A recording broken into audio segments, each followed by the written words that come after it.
Арбаңыздар кадырлуу көрөрмандар, эфирде Арбаңыздар кадырлуу көрөрмандар, ЛТР телеканалында Күн маек берүүсү көрсөтүүнү улантат. Аны мен Бакберди Баязбеков алып барам. Бүгүнкү темабыз Айылбанк аркылуу насыяга унаа алуунун жолдору. Жарандар кандай шартта үстөк пайыз менен насыяга унаа алса болот? Оор жүккө ташуучу жана атайын техникалардын кайсы түрлөрү насыяга берилет? Мына ушунун айланасында бүгүн сөз кылабыз. Аны үчүн атайын биздин студияга Айылбанк ачык акционердик коому башкармалыгынын төрагасынын орун басары Жанар Нурузбаевди конокко чакырганбыз. Жанар мырза, студияга кош келипсиз. Саламатсыздарбы? Чоң рахмат чакырганыңыздарга.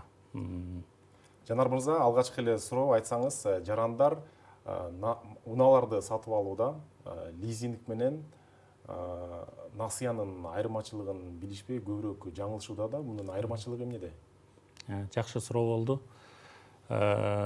Өзүңүзгө маалым болгондой, Айылбанк мына быйыл 29га чыгып атат. 29 жылдан бери ошо элдерге банк кызматын көрсөтүп келет да. Анын ичинде ошо кызматтардын эң негизгилеринен болуп бул насыя, кредит, анан ошо лизинг кызматын да көрсөтүп келебиз. Ошо жакшы суроо болуп атат. Экөөнүн айырмасы эмнеде депчи. Айырмасын токтоло кетейин. Кредит бул насыя эмнеси менен айырмаланат? Мында деген биринчиден бул жанагындай кошумча кредит алууда кошумча жанагындай залог деп коебуз. Ошо залог маселеси, күрөө маселеси келип чыгат да, ошо күрөө коюш керек болуп калат. Эң эле чоң ошо айырмасы ошол десек болот да. Лизингте болсо андай маселе жаралбайт. Лизингте деген бул жанагы ала турган буюм, же техника болобу, оборудование болобу, бул деген банктын атына катталат биринчи. Андан кийин ошо кардарга финансовый арендага берилет.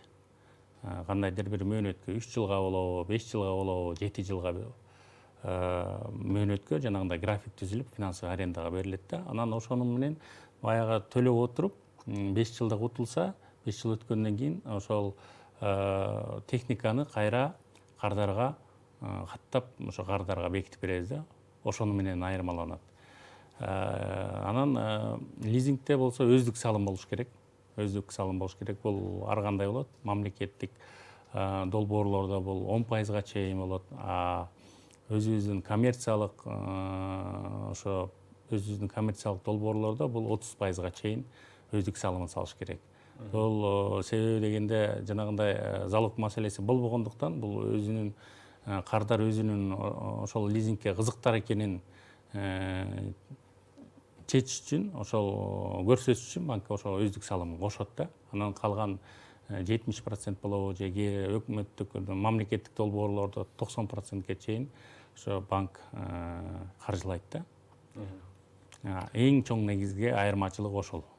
Эгерде баягы жарандар унааны сатып алууда насыя алып, унаа алганы артыкчылыктуубу же лизинг аркылуу алганы кайсынысы баягы жарандарга көбүрөөк пайдалуу, ыңгайлуу деп айтсак болот? Эми бул кардар өзү чечиш керек да.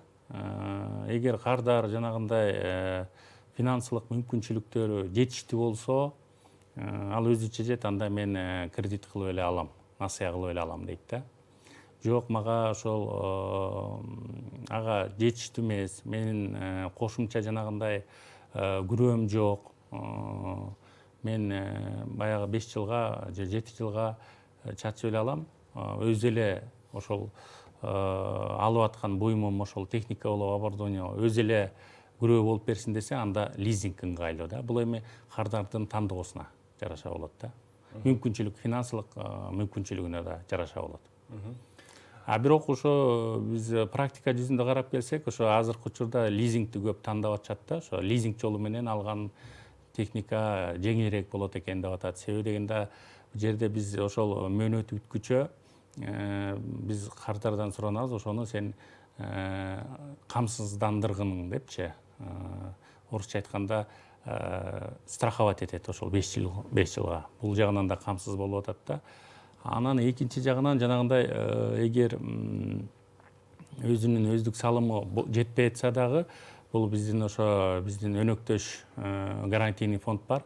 Ошол гарантийный фонд аркылуу дагы өздүк салымын жапса болот. Ошондой артыкчылыктары бар да, ошо лизинг мен ойлойм көп кардарга ыңгайлуу, анан жеңилирээк болот деп. Айтсаңыз, ушул Айылбанк ата мекендеги Шумкар заводу менен алгачкылардан болуп кызматташуу боюнча келишим түзүп, оор жүк ташуучу техникаларды лизингке берүү мүмкүнчүлүгүн ишке ашырдыңыздар. Бул унааларды лизингке алуу кандай шартта ишке ашырылат, кимдер ала алат, ушул боюнча кененирээк токтолсоңуз жарандарга.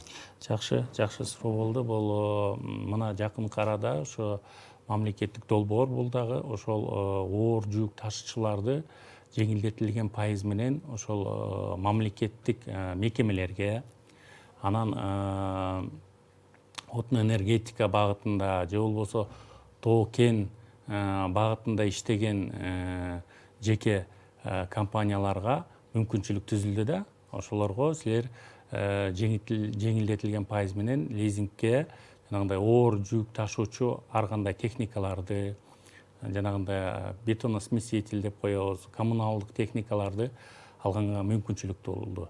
Ошо мамлекет тарабынан 1 миллиард сом каралып, ошол 3 банкка бөлүнүп берди да.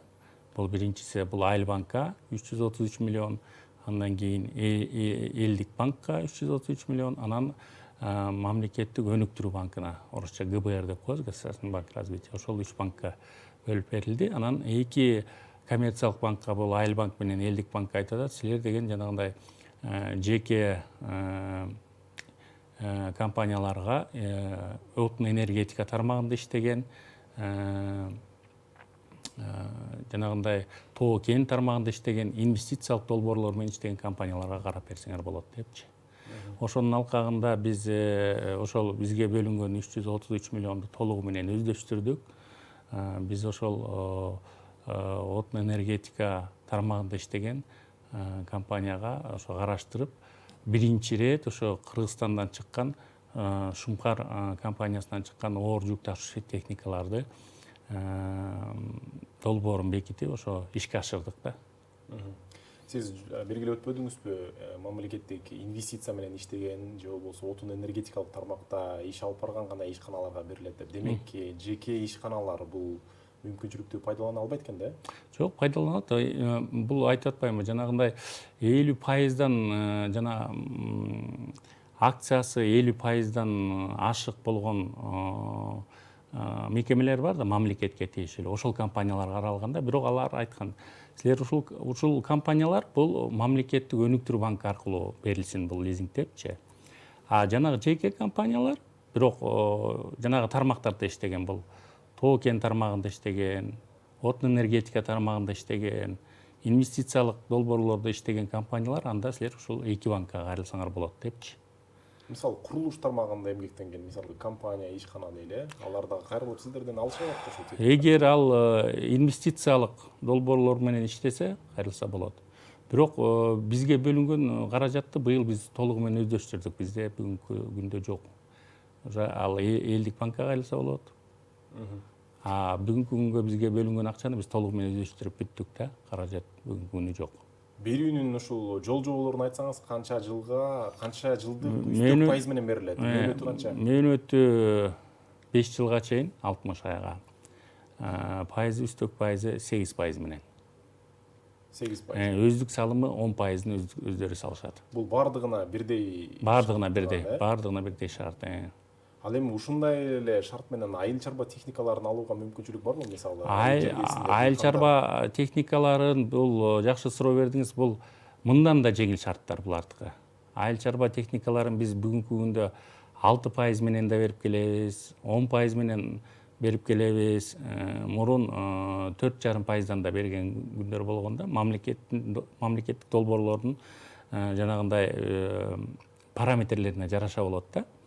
Бүгүнкү күндө 2 чоң мамлекеттик долбоор бар, именно айыл чарбасын колдоо боюнча.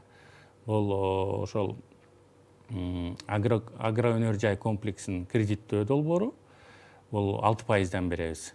Мында дагы өздүк салымы 10%, мисалы дыйкан фермер эгер трактор же комбайн алам десе, ошол ала турган трактордун 10%-ын салат. Анан биз 6%-дан 7 жылга чейин беребиз. Көрдүңүзбү, мунун шарттары кыйла жеңил да. Оор жүк ташуучу унаалардыкы мына быйыл эле кирди да. Быйыл эле кирди. Кечирисиз, ушул эле мисалы айыл чарба багытында техникаларды алууда көпчүлүк техникалар негизи чет өлкөдөн алып келинет да. Дыйкандар тандоо учурунда кандай ишке ашырылат? Мисалы чет өлкөдөн сиздер алып келип берип сунуштайсыздарбы же кандай? Жок, абдан жакшы суроо бердиңиз. Бизде бүгүнкү күндө Айыл банкта 40-ка жакын ошондой поставщиктер менен иштейбиз. Поставщик деп коебуз. Бул ошол дүйнөнүн бүт булуңгурчунан жанагындай ар түрлүү техникаларды чыгарат да. Анан Кыргызстанда ошол дилерский, дистрибьюторский компаниялар бар. Кыргызстанда. Анан биз ошолор менен келишим түзөбүз. Биз себеби айтабыз, сен жөн эле баягы техниканы сатып эле тим болбостон, анын сен кепилдик бер дейбиз биз. Ошонун лизингдин мөөнөт бүткүчө сен ошону технический обслуживание кылып бер дейбиз. Ошонун бир жылга гарантиясын бер дейбиз. Анан эгер фермер бузулуп калса, ал бир жактан барып бир тетигин издейт элем деп убактысын жоготпосун. Ошол себептен биз айтабыз, мисалы Бишкек шаарында болобу, Ош шаарында болобу, өзүңдүн жанагындай тейлөөчү сервис деп коебуз, сервисный центр деп коебуз орусча. Ошо тейлөөчү центрларың болуш керек, жок деген тейлөө борборлору. Анан ошол 40-ка жакын жанагындай поставщиктер менен договорубуз бар деп атпайбызбы? Ошолор анан ошол биздин шарттарды кабыл алып, ошолордун баарын аткарып, анан биз менен келишим түзөт. Анан биз фермер дыйкандарга айтпайбыз, бул компаниянын техникасын ал, мисалы же бул Кытайдын техникасын ал, же Россиянын техникасын ал, же Европа же Американын техникасын ал деп айтпайбыз. Биздин антип айтканга укугубуз жок. Анан биз ошол фермер дыйкандын өзүнүн каалоосуна коебуз да. Өзүң каалап, өзүң тандап алгының. Балким сага жанагындай Кытайдын техника тракторлары жагабы, комбайндары жагабы, же Россияныкы жагабы, же Белоруссияныкы жагабы, же болбосо Европаныкы жагабы, же Американыкы жагабы, өзүң тандап, сен өзүң ошол поставщиктерди биз списогун беребиз, мынакей могу поставщиктер ушундай техникаларды поставка кылат. Ошолор менен өзүң барып сүйлөшүп көргүнүң. Кайсынысын жактырсаң, биз каржылап бергенге даярбыз деп мындай. Биз как мындайча айтканда, орусча айтканда инструмент катары болуп беребиз да, механизм катары. Ал фермер өзү тандайт. Анан жанагындай шарты келбей, кредит насыя кылып алганга шарты келбесе, анда биз ошо лизингди сунуштап, лизинг менен алганга мүмкүнчүлүк түзүп беребиз да. Жанар мырза, ушул айыл чарба техникаларын улай эле дыйкандардын арасында мындай да көйгөй бар. Айыл чарба техникалары биринчиден арзан эмес бааларычы. Биздин өлкөдө көп өндүрүлбөгөндүктөн, мисалы көпчүлүгү биздин байкашыбызча ошол эле баягы эле Беларустун техникалары же болбосо Кытайдан дагы заманбап тракторлорду алып келип атканын байкап атабыз. Анан бул техникалар кымбат, анын үстүндө жанагы буудайды жүгөрүнө оруп жыйнаган комбайндар көбүнчө бул Германиядан алып келинет экен. Анын дагы баасы алда канча кымбат. Бунун эгерде бир дыйканга лизингке бере турган болсо, бунун пайызы деле, төлөмү деле бир нече сом чыгып кетет го. Ушул шартта мисалы бир нече дыйкан биригип ушундай техниканы алууга мүмкүнчүлүк барбы сиздердин банктан? Бизде эми жакшы суроо бердиңиз. Биз биринчиден ошого тактап жооп бере кетейинчи. Ошо баягы элде мындай туура эмес ой болбосун да, биз ошол жана компаниялардын ошо бааны мындайча айтканда, орусча айтканда ценообразование деп коет. Биз ага такыр кийлигишпейбиз. Бул ошо мындай туура эмес ой болуп калат да. Айыл банк мисалы деле башка банктар деле мен ойлойм кийлигишпейт эч кимисечи ценообразованияга. Бул жанагындай дистрибьюторский компаниялар өздөрү коюшат. Алар өздөрүнүн расходторун санашат, жанагындай растаможкасын санашат, анан жанагындай сервисный обслуживаниясын санашат, зарплаталарын санашат. Алар өздөрү коет. Биз аяка такыр кийлигишпейбиз да. Биз айтып атпайбы, биз жөнөкөй инструмент болуп беребиз. Мына сен ошого жактырдыңбы, ошонун тракторун же комбайнын же оор жүк ташуучу техникасын жактырдыңбы, кайсынысын кааласаң алгының дейбиз да. Биз сага как инструмент катары, мына мамлекет сага ушундай шарт түзүп берип атат. мындай мамлекеттик долбоорлор аркылуу алсаң болот, мындай банктын өзүнүн ресурстары аркылуу да алсаң болот деп мындай түрлүү варианттарды сунуштап беребиз да, как мындайча айтканда инструмент катары иштеп беребиз бизчи. Анан эми жанагы сурооңузду айттыңыз, биргелешип алса болобу депчи. Алса болот, бирок жоопкерчиликти бирөө алыш керек ал үчүнчү.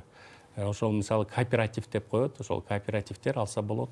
Мына быйыл ошо Айыл чарба министрлиги тарабынан ошо жаңы долбоорлор быйыл ишке берилди. Ошо финансирование объединенных товаропроизводителей деп коет. Ошо кооперативтерге каралган ошо тыйын карашты кооперативтерге, ошолорго ошо эгер кооператив болуп бириксеңер мүмкүнчүлүктөр бар. Демек, бир нече дыйкан биригип, сиздерден ошол керектүү техниканы алып, өздөрүнүн айыл чарбада ишкерлигине колдонсо болот, айтып өтсөңүз, ушул техникаларды алууда жарандар эмне документтерди даярдаш керек сиздерге келип? Эми биз негизи баягы ар бирине токтолбойм, бирок 3 багытта документтерди сурайбыз да. Мисалы, эгер бул насыя болсо, биз анда жанагы күрөө документтерин сурайбыз. Биринчиден өзүнүн жарандыгын тастыктоочу документтерди сурайбыз. Бул паспорту болобу, жанагындай свидетельство болобу. Экинчиден жанагы эгер насыяга күрөө керек болуп калса, күрөөнү тастыктаган күрөөнүн документтерин сурайбыз. Анан үчүнчү багыты бул жанагы өзүнүн төлөө мүмкүнчүлүктөрүн тастыктап бере турган документтерди сурайбыз да. Бул жанагындай эгер бир жерде иштесе, бул жана справка о заработной плате, же болбосо кандайдыр бир ишкерлик менен алектенсе патентин, же болбосо жанагындай свидетельствосын сурайбыз. Анан ошонун негизинде биздин ошо кызматкерлер ошону анализдеп, анан да төлөө мүмкүнчүлүгү жетишерлик экен, өзү да кыйналбайт экен, өзүнүн үй бүлөлүк бюджетине дагы баягы таасири тийбейт экен, бул насыяны жеңил мындай алып кете алат, насыяны төлөп бере алат деп, анан анализдин негизинде чечим чыккандан кийин анан комитеттен карап кредит беребиз же лизинг беребиз. Ошо Жанар мырза, сиз жогоруда айтып өтпөдүңүзбү, 7 жылдык мөөнөткө 6% үстөк менен айыл чарба техникалары. Айыл чарба техникалары. Ушул жерден бир суроо жаралат да, мисалы, дыйкан, кадимки катардагы дыйкан ушул айыл чарба техникасын сиздерге лизингке алды. Бир нече жыл төлөп келатып, баягы шартты төлөөгө мүмкүнчүлүгү болбой калган учурда кандай кыласыздар? Ал техника кайрадан сиздердин эсепке алынабы? Жакшы суроо болду. Ошо 2011 жылдан бери биз деген ошо лизинг менен иштеп келатабыз деп атпаймынбы? Анан ушул күнгө чейин бизде жанагындай 99% возвратность деп коебуз. Лизингди алган дыйкан, фермер болобу же жөнөкөй ишмер болобу, андай маселе жаралбайт да. Кокустан жанагындай болуп калышы мүмкүн болот анда-сандачы. Бирок андай болсо биз анда жанагындай вторичный лизингке деп сатабыз да. Же болбосо жанагындай шарттарды карайбыз, мүмкүнчүлүктөрдү карайбыз, кандай кылып мындай жеңилдетип берсек болот депчи. А так техниканы алгандан кийин фермер болобу, жанагындай ишмер болобу, ал кызыктар болот да, ошону иштетип атат да. Иштетип аткандан кийин анын пайдасын көрүп атат. Анан мындай жанагындай сиз берген суроо төкпөй койбойбу деген суроо болуп атпайбы? Андай практика жүзүндө жок бизде. Баары төгүп, баары алып кетет. Себеби дегенде бүгүнкү күнгө чейин ошо 24-жыл, 23-жылга чейин жалгыз эле ушул Айылбанк иштеп келген лизингкечи. Анан ошондо бизде статистикабызды карасак, ошо лизинг аркылуу сатылган айыл чарба техниканын 90-95% ошо биздин банк аркылуу сатылыптыр да, лизинг менен келген техникаларчы, айыл чарба техника. Бул 2011 жылдан бери, 2011 жылдын 2023 жылга чейин да. Анан мына 2023-24 жылдары биздин ошо дагы элдик банкты билесиз, аякта ошо алар дагы ошо лизинг менен иштей башташты. Жана мамлекеттик өнүктүрүү банкы дагы лизинг менен иштей башташты. Азыр мындайча айтканда фермер дыйканга, ишмерлерге тандоосу көп да. Выбор көп деген орусча. Жанар мырза, менде азыр бир нече суроолор калды. Бизде убакыт тардыгына байланыштуу жооп берсеңиз, мүмкүн болсо өлкөдө акыркы мезгилде жашыл технологияларды каржылоо аябай негизги темалардын бирине айланды. Анын алкагында ушул жашыл экономиканы каржылоонун аркасында мисалы электрондук унаалар, алардын келиши, Кыргызстанда дүйнөлүк тенденцияда бул электромобилдердин көбөйүшү, анын ичинде Кыргызстанда дагы көбөйгөнү байкалып атат да. Кыргызстанда канчалык мисалы ушул электромобилдерди жайылтып биз жашыл технологияларды өстүрсөк болот? Сиздердин банк каржылайбы ушундайды? Жакшы. Бизде ошо биз дагы ошол дүйнөдө ошол бул тренд болуп атпайбы? Анан биз дагы ошол трендтен калбайлык. Биз дагы ошо өзүбүздүн салымыбызды кошолук деп 2024 жылдан бери ушундай жашыл технологиялар деген кредиттик продукт иштеп чыкканбыз. Ал продукттун алкагында биз ошондой экологияга зыяны тийбеген жанагындай ишмерчиликти биз колдоп келебиз. Ошолорго насыя беребиз да. Бул насыя 10%дан 5 жылга чейин максималдуу суммасы 20 миллионго чейин деп ошондой параметрлердин негизинде ошо насыя берип келебиз да. Бүгүнкү күндө абдан мындайча ийгиликтүү ишке ашып атат. Ушул продукттун алкагында биз электромобилдерди сатып алууга дагы ошо каржылап келебиз да. Биздин Кыргыз мамлекетинин жарандарынчы жакшы ойлойм. Бизде азыр ушундай ар кандай кардарлар бар да. Көбүнчө кайсыл өлкөлөрдөн алып келинип атат ушул электромобилдер? Сиздер канча электромобилди ушул лизингке бердиңиздер же насаяга? Биз мен сизге азыр калп айтып коет болушум керек, бирок бүгүнкү күндө 500дөн ашык унааларды бердик, электр унаанычы. Анан көбүнчө ошол азыр билесиздер, бул Кытай мамлекети дүйнөдө лидер болуп атат электромобиль чыгаруу боюнча, жана ошолордун станцияларын чыгаруу боюнча, зарядтоочу станцияларды, ошол электромобилге керектүүчү инфраструктураларды түзүү боюнча. Анан биз дагы ошол жана жашыл технологияларды каржылоо долбоору менен ошо жалаң эле электромобилге эмес, ошо электростанция алып коем десе дагы, ошондой зарядный устройство коем десе дагы ошону да каржылайбыз да. Мисалы ушул электр унааларын алыш үчүн ар бир жаран айыл банкка кайрылса болот да. Сиздер каржылайсыздар. Каржылайбыз. Болот. Анан алар кандай документтерин даярдаш керек ушул сиздерге кайрылыш үчүн? Кайсыл жерлерге барыш керек? Мен дагы деле айтып коеюн, биз көп документ сурабайбыз, жана 3 багытта эле документ сурайбыз. Бул биринчиден эгер чоңураак суммадагы насыя алам десе, анда жанагындай күрөө маселеси келип чыгат. Күрөөнүн тастыктоочу күрөөнүн документтерин сурайбыз. Экинчиден өзүнүн жанагындай каржы булактарын, бул төлөө мүмкүнчүлүктөрүн аныктоочу документтер, анан өзүнүн жарандыгын тактоочу эле документ ошол. Мисалы баягы мамлекеттик кызматта иштебеген же ишкерлик кылбаган жаран алууга мүмкүнчүлүгү барбы ушул шартта? Эгер финансылык мүмкүнчүлүгү жетишип атса, ошону тастыктап берсе мүмкүнчүлүгү бар алганга. Жанар мырза, айтсаңыз, ушул улуттук авто жеңилдетилген мамлекеттик программа жарандар үчүн чоң мүмкүнчүлүк болуп калды. Бул программа аркылуу кандай автоунаалар сунушталууда? Азыр кайсы модельдер жана кайсы заводдо чогултулат? Шарттар кандай, пайыздык чени боюнча айтып кетсеңиз? Жакшы суроо болду. Биз 24-жылы улуттук авто деген долбоор менен, мамлекеттик долбоор менен өзүбүз дагы ошондой кредиттик продукт чыгарганбыз. Ошонун негизинде ошо улуттук авто долбоорун ишке ашырып келебиз да.